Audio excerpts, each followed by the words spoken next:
Well, good afternoon, Jade. Yeah, 18 years ago, Irvin Mayfield was named the cultural ambassador of the city of New Orleans, and today he pleaded guilty to a count of conspiracy to commit wire fraud and mail fraud for transferring $1.3 million from public library donations to his jazz orchestra, where he made six-figure salary along with his partner, Ronald Markham. Both of them pleaded guilty to one count of conspiracy out of the 24 counts they were originally charged with.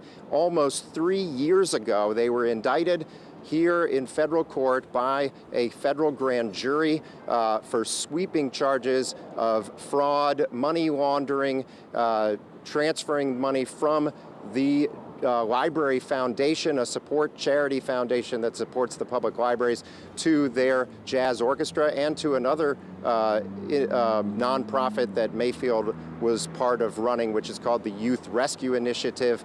And today, Dixon Stetler, who is the head of the Friends of the Public Libraries Foundation here, another charitable organization that supports the public libraries, said she hopes that Mayfield serves all of the 5 years maximum that he could be sentenced to in prison.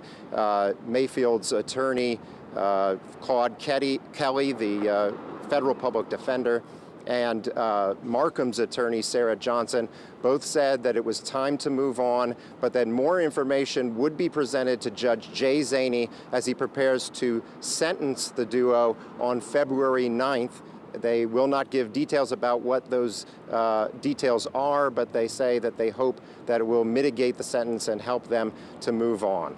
We'll have more on this coming up later today at 5 and 6. For now, reporting live from the federal courthouse in downtown New Orleans, David Hammer, Eyewitness News.